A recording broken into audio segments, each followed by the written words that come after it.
નમસ્કાર મિત્રો, હું છું રજાસરા જયેશ. મારી યુટ્યુબ ચેનલમાં તમામ દર્શક મિત્રોનું સ્વાગત છે. તો મિત્રો, આજે આપણે વાત કરવાના છીએ કે જે આપણે ગુજરાતમાં અત્યારે સાર્વત્રિક વરસાદ પડી રહ્યો છે અને જે આપણે તારીખ 7, 8 અને 9 એમ 3 દિવસની આપણે રાજ્યમાં વરસાદની આગાહી છે. તો મિત્રો, જે આપણે આમ તો 5 તારીખથી ગુજરાતમાં અમુક વિસ્તારમાં વધારે, અમુક વિસ્તારમાં ઓછો એવી રીતે વરસાદ ચાલુ થઈ ગયો હતો અને કોઈ જગ્યાએ એવા વરસાદના ઝાપટા પડતા અને જે સાંજના સમયે રાતે 12 થી 1 વાગ્યાના આજુબાજુ જે ઝાપટા છે એ આવતા હતા અને કહેવાય ને કે જે આપણે ગામ હોરા પાણી કાઢે એવા વરસાદ આવી અને રહી જતા. તો મિત્રો, આજે તારીખ 7 સપ્ટેમ્બર 2025 એટલે કે 7 તારીખ છે. તો આજે આપણે વાત કરવાની છે ક્યાં કેટલો વરસાદ પડ્યો અને કેવો વરસાદ પડ્યો છે તેની આજે તમામ વાત કરવાની છે. મિત્રો, અમારી ચેનલમાં બના રહેજો. ચેનલમાં ન હોય તો ચેનલને સબસ્ક્રાઈબ કરજો, વિડીયોને લાઇક કરજો, શેર કરજો અને હાઈપ કરવાનું ના ભૂલતા. અને મિત્રો, કોમેન્ટ કરજો કે તમારા વિસ્તારમાં કેવો વરસાદ પડ્યો છે. તો મિત્રો, જે આજે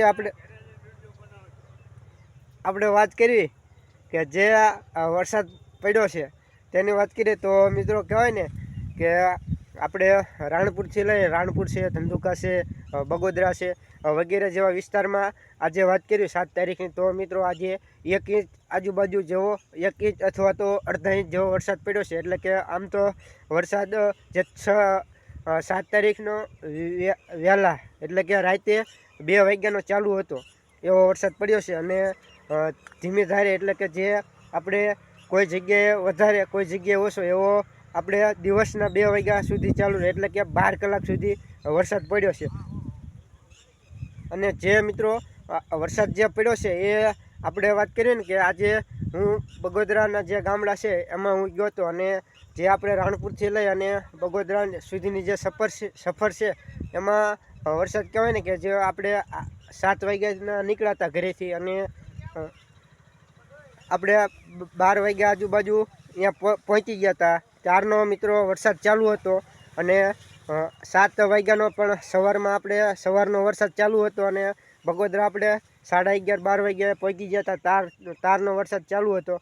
કોઈ જગ્યાએ વધારે વરસાદ, કોઈ જગ્યાએ ઓછો વરસાદ, એવી રીતે આજે અડધા ઇંચથી લઈ અને 1 ઇંચ સુધીના જે વિસ્તાર છે કે રાણપુરનો વિસ્તાર છે, ધંધુકા વિસ્તાર છે, બગોદરા વિસ્તાર છે, લીંબડી વિસ્તાર છે, પછી બરવાળાનો વિસ્તાર છે, પાળિયાદનો વિસ્તાર છે, એવો 7 તારીખે આજે અડધા ઇંચથી લઈ અને 1 ઇંચ સુધીનો વરસાદ પડ્યો હતો. જોકે મિત્રો, આજે 7 તારીખની જે આગાહી હતી એ સાર્વત્રિક વરસાદ ગુજરાતમાં જોવા મળશે. એવી જ રીતે કહેવાય ને કે સૌરાષ્ટ્રમાં છે અને મધ્ય ગુજરાતમાં સાર્વત્રિક વરસાદ જોવા મળ્યો છે, પણ વરસાદ જે આગાહી મુજબ આવ્યો નથી. અને જે આપણે 2 ઇંચથી લઈ અને 5 ઇંચ સુધીના આપણે જે બોટાદ જિલ્લો છે, સુરેન્દ્રનગર જિલ્લો છે એવા આગાહી હતી 5 ઇંચ આજુબાજુ વરસાદની, 2 થી લઈ અને 5 ઇંચ સુધીનો એવો વરસાદ નથી પડ્યો. વરસાદ પડ્યો છે, જોકે સાર્વત્રિક વરસાદ. આ વરસાદ આજે લગભગ જગ્યાએ છે. આપણે ગમે ત્યાં ફોન કરો, કોઈ હગાવાલા હોય, કોઈ આપણે સંબંધી રહેતા હોય, કોઈ બીજા આપણે દોસ્તાર મિત્રો હોય, તેમને ફોન કરો તો તે પણ કહે છે આજે વરસાદ ચાલુ છે. બધે વરસાદ હતો અને વરસાદ પડ્યો છે, નથી પડ્યો એવું નથી, પણ જે ફૂલ આગાહી કહેતા એવો વરસાદ આપણે નથી પડ્યો કે જે 2 ઇંચ પડે, 5 ઇંચ પડે એવો નથી પડ્યો. અને મિત્રો, જે વરસાદ પડ્યો છે તે આપણે દક્ષિણ ગુજરાતમાં વધારે વરસાદ પડ્યો છે અને ઉત્તર ગુજરાતમાં વધારે વરસાદ પડ્યો છે. અને જે આપણે વરસાદી સિસ્ટમ હતી એ એક મજબૂત સિસ્ટમ બની હતી કે જે આપણે બંગાળની ખાડી હતી એમાંથી એક સિસ્ટમ બની અને મધ્યપ્રદેશ ઉપરથી થઈ અને ગુજરાત તરફ આવી હતી. અત્યારે આ સિસ્ટમ પણ ચાલુ છે. તો મિત્રો, આ વિડીયોમાં એટલું જ. તે વિડીયો સારો લાગ્યો તો લાઈક કરજો, શેર કરજો, ચેનલમાં ન હોય તો સબસ્ક્રાઈબ કરવાનું ના ભૂલતા. જય કિસાન મિત્રો.